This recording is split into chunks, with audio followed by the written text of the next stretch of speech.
Assalamualaikum warahmatullahi wabarakatuh. Hai teman-teman, apa kabar? Berjumpa lagi dengan saya, Agustina Ambar Pertiwi MPD pada mata kuliah Biokonservasi. Video pembelajaran ini adalah video pembelajaran untuk pertemuan ke-7, yaitu dengan tema konservasi pada tingkat komunitas. Setelah menyimak video pembelajaran ini, mahasiswa diharapkan mampu memahami klasifikasi kawasan yang dilindungi. Dan yang kedua, mahasiswa mampu memahami bagaimana pendekatan spesies, ekosistem, dan komunitas dalam konservasi. Sejatinya, pelestarian keanekaragaman hayati yang efektif adalah dengan melindungi habitat berupa komunitas hayati yang utuh. Jadi, yang dilindungi dalam keanekaragaman hayati supaya efektif bukan hanya spesies tertentu, tapi juga lingkungan tempat hidupnya. Karena dengan menyelamatkan lingkungan hidupnya, kita tidak hanya menyelamatkan spesies yang kita targetkan, tapi kita juga bisa jadi menyelamatkan spesies-spesies lain yang juga tinggal di dalam habitat itu. Alam lestari, habitat lestari, spesies lestari. Dengan kita menyelamatkan alam, dengan melestarikan alam, kita juga melestarikan habitat. Ketika kita melestarikan habitat secara tidak langsung, kita juga melestarikan spesies-spesies yang tinggal di dalam habitat tersebut. Tantangan dalam dunia konservasi adalah bagaimana upaya konservasi dapat menekan laju kepunahan spesies dengan kemampuan sumber daya manusia dan dana yang sangat terbatas. Itu adalah tantangan kita dalam dunia konservasi. Oleh karena itu, perlu dukungan dan bantuan dari berbagai pihak agar upaya konservasi ini terlaksana demi keberlanjutan ekosistem. Perlindungan komunitas hayati dapat dilakukan dengan berbagai cara. Yang pertama, dengan mewujudkan kawasan konservasi. Setelah kita mewujudkan kawasan konservasi, tentu kita harus mengelola kawasan konservasi tersebut secara efektif. Kemudian kita juga perlu menerapkan upaya konservasi di luar kawasan konservasi. Kenapa? Bukan tidak mungkin jika spesies-spesies yang ingin kita lindungi itu juga berada di luar kawasan konservasi. Itulah pentingnya kita juga menerapkan upaya konservasi di luar kawasan konservasi. Kemudian yang keempat, memperbaiki atau restorasi komunitas hayati pada habitat yang telah rusak. Dengan memperbaiki habitatnya, besar harapan kita agar spesies yang tinggal di dalamnya bisa bertahan. Upaya konservasi di luar kawasan konservasi telah diinisiasi oleh Yayasan Sahabat Bekantan Indonesia, yaitu dengan mendirikan Stasiun Riset Bekantan dan Ekosistem Lahan Basah di Pulau Ceriak, Anjir, Barito Kuala, Kalimantan Selatan. Kawasan ini adalah kawasan konservasi bekantan yang terletak di luar kawasan konservasi yang telah ditetapkan oleh pemerintah Kalimantan Selatan. Ini adalah contoh perlindungan komunitas hayati melalui program restorasi mangrove Rambai yang telah dilaksanakan oleh Sahabat Bekantan Indonesia di kawasan Stasiun Riset Bekantan dan Ekosistem Lahan Basah di Pulau Ceriak, Anjir, Barito Kuala, Kalimantan Selatan. Jadi di sini ada program restorasi mangrove Rambai ketika hari-hari lingkungan atau pada waktu atau event-event tertentu, kita rutin untuk melakukan penanaman rambai demi menyelamatkan habitat dari bekantan yang tinggal di situ. Selain untuk menyelamatkan bekantan yang tinggal di situ, kenapa jadi menyelamatkan bekantan? Karena seperti yang kita ketahui bahwa rambai itu adalah pakan utama untuk bekantan. Daunnya dikonsumsi oleh bekantan, sedangkan tegakannya itu digunakan sebagai tempat bermain, tempat tidur oleh bekantan. Selain itu, akar-akar rambai juga menjadi tempat bagi ikan untuk bertelur. Demikian juga dengan udang untuk berkembang biak. Jadi selain manfaatnya diperoleh untuk bekantan, nelayan di sekitarnya pun juga memetik manfaat dari adanya program restorasi mangrove ini. Karena berkat adanya program restorasi mangrove Rambai, hasil-hasil ikan mereka menjadi lebih melimpah dibandingkan sebelum ada program restorasi mangrove Rambai di kawasan Pulau Ceriak. Kenapa kita jadi memilih program restorasi mangrove Rambai di Pulau Ceriak? Karena dulu kita survei, kemudian kita mengetahui bahwa terdapat bekantan yang tinggal di pulau tersebut. Padahal pulau tersebut adalah pulau atau kawasan di luar kawasan konservasi. Kawasan konservasi yang ada di sana adalah Pulau Bakut. Kemudian kami melihat ternyata di sekitar pulau tempat bekantan itu tinggal banyak pohon-pohon rambai yang ditebang oleh warga, entah dijual, entah dijadikan kayu bakar. Nah, Berdasarkan hal itu, kami berinisiatif untuk melakukan program restorasi mangrove Rambai agar kebutuhan pakan bekantan tetap tercukupi. Karena ketika kebutuhan pakan bekantan yang tinggal di situ tidak tercukupi, kebutuhan pakan yang utamanya kan Rambai, dikhawatirkan bekantan itu akan berenang nyebrang ke perkebunan warga. Ketika mereka masuk ke perkebunan warga, dikhawatirkan akan terjadi konflik dengan warga sekitar karena warga menganggap mereka itu bekantan sebagai hama yang mengambil hasil kebun mereka seperti pisang dan lainnya. Kawasan yang dilindungi ditentukan dengan cara yang pertama melalui kebijakan pemerintah. Biasanya ini pada tingkat nasional yang hasilnya berupa peraturan pemerintah. Kemudian diturunkan menjadi peraturan daerah, lalu diturunkan lagi menjadi peraturan desa. Kemudian yang kedua, dengan melakukan pembelian lahan yang dilakukan oleh perseorangan maupun organisasi konservasi. Contohnya di sini pembelian lahan di Pulau Curiak untuk dikelola oleh Sahabat Bekantan Indonesia sebagai stasiun riset bekantan dan ekosistem lahan basah. Yang ketiga, dengan mendukung budaya dan adat masyarakat setempat. Dan yang keempat, dengan pendirian stasiun penelitian lapangan yang menggabungkan perlindungan hayati dan penelitian dengan pendidikan konservasi. Contohnya, stasiun riset bekantan dan ekosistem lahan basah yang telah didirikan oleh Yayasan Sahabat Bekantan Indonesia. Ini adalah gambaran stasiun riset bekantan dan ekosistem lahan basah yang didirikan oleh Yayasan Sahabat Bekantan Indonesia. Jadi, stasiun riset bekantan dan ekosistem lahan basah ini adalah satu-satunya stasiun riset bekantan yang ada di dunia. Jadi, dengan bangga kita punya stasiun riset itu di Kalimantan Selatan. Di stasiun riset bekantan itu, kegiatan-kegiatan dilakukan berkaitan dengan restorasi mangrove Rambai, kemudian penelitian, dan juga edukasi konservasi. Peraturan dan pembelian lahan tidak menjamin perlindungan habitat, akan tetapi pembuatan kebijakan, penegakan hukum, serta pembelian lahan merupakan langkah penting dalam membuat kawasan yang dilindungi. Selain itu, kerjasama antar berbagai pihak dari pemerintah, stakeholder, maupun masyarakat sekitar juga sangat penting untuk mendukung pelestarian kawasan yang dilindungi. IUCN, the International Union for Conservation of Nature, mengklasifikasikan kawasan yang dilindungi menjadi 6. Yang pertama, cagar alam murni atau strict nature reserves.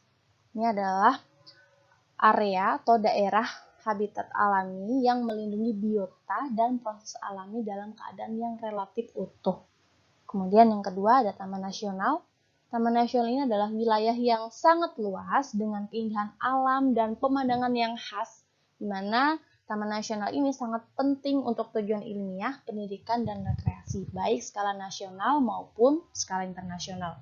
Untuk Taman Nasional yang sering dilakukan penelitian, baik nasional maupun internasional adalah Taman Nasional Kerinci Seblat, kemudian ada Taman Nasional Bromo Tengger Semeru, dan Taman Nasional lainnya. Kalian bisa searching di Google, Taman Nasional mana saja yang sudah sering dilakukan penelitian, baik skala nasional maupun skala internasional. Yang ketiga adalah Monumen Nasional dan Bentukan Alam atau Landmark, di mana kawasan ini adalah kawasan alami yang berukuran relatif kecil yang bertujuan untuk melestarikan suatu keutuhan biologi, geologi, atau kebudayaan. Tetapi untuk klasifikasi yang ini belum ada di Indonesia. Kemudian yang keempat, suaka alam dan cagar alam. Yang kelima, bentang alam darat dan laut yang dilindungi, serta kawasan yang dilindungi dengan sumber daya alam yang dikelola. Di Indonesia, kriteria jenis kawasan yang dilindungi antara lain yang pertama, cagar alam. Cagar alam ini umumnya berukuran kecil, habitatnya rapuh yang tidak terganggu dengan kepentingan pelestarian yang tinggi. Keunikan alam, habitat spesies langka tertentu, dan lain sebagainya. Lalu ada suaka marga satwa. Suaka marga satwa ini umumnya kawasan berukuran sedang atau luas dengan habitat yang relatif utuh, serta memiliki kepentingan pelestarian yang sedang hingga tinggi. Yang ketiga, Taman Nasional. Taman Nasional adalah kawasan luas yang relatif tidak terganggu, yang mempunyai nilai alami yang menonjol, dan disertai kepentingan pelestarian yang tinggi. Taman Nasional ini berpotensi besar untuk rekreasi, dan mudah dicapai oleh pengunjung dan memberikan manfaat besar bagi wilayah tersebut. Misalnya manfaat ekonomi bagi pengelola taman nasional maupun warga di sekitar taman nasional. Yang keempat, taman wisata. Taman wisata ini adalah suatu kawasan alam atau landscape yang kecil atau tempat yang menarik dan mudah dicapai oleh pengunjung. Nilai pelestarian di taman wisata ini relatif rendah atau tidak terganggu oleh kegiatan pengunjung dan pengelolaan yang berorientasi pada rekreasi. Contoh di Kalimantan Selatan adalah Taman Wisata Alam Pulau Kembang. Kalau kalian pernah berkunjung ke Pulau Kembang, kalian akan menemukan betapa banyaknya makaka fascicularis yang tidak terganggu sedikit pun dengan kehadiran kalian. Justru mereka malah menyerang kalian ketika kalian membawa makanan atau hal-hal atau benda-benda yang menarik perhatian mereka. Selain itu juga ada Pulau Bakut. Tetapi di sini ada sedikit miss karena di Pulau Bakut itu beberapa kali dilepas liarkan bekantan. Sedangkan kita tahu bahwa bekantan itu adalah satwa yang peka terhadap manusia atau malu terhadap manusia. Jadi sebenarnya pembukaan Pulau Bakut untuk rekreasi itu cukup mengganggu ketenangan si bekantan yang tinggal di Pulau Bakut itu. Yang kelima, Taman Buru. Berupa habitat alam atau semi alam berukuran sedang sampai besar yang memiliki potensi satwa yang mudah diburu. Taman Buru ini memiliki kepentingan dan nilai pelestarian yang relatif rendah, yang tidak akan terancam oleh kegiatan perburuan atau pemancingan. Kemudian yang keenam ada hutan lindung. Hutan lindung adalah kawasan alami atau hutan tanaman berukuran sedang sampai besar pada lokasi yang curam, tinggi, mudah tererosi, serta tanah yang terbasuh hujan. Di mana penutup tanah berupa hutan atau tumbuhan tanah seperti semak dan rumput-rumputan mutlak diperlukan untuk melindungi kawasan tangkap air guna mencegah longsor dan erosi. Ini adalah contoh beberapa kawasan yang dilindungi di Indonesia. Yang pertama adalah Taman Nasional Gunung Rinjani, lalu yang kedua Taman Nasional Baluran, kebetulan saya pernah ke sana. Lalu ada Taman Nasional Baikambas, saya juga sudah pernah ke sana. Dan juga Taman Nasional Tanjung Puting. Taman Nasional ini adalah area yang luas ya, area yang luas yang punya pemandangan yang khas, di mana bisa digunakan untuk rekreasi, juga penelitian dan edukasi.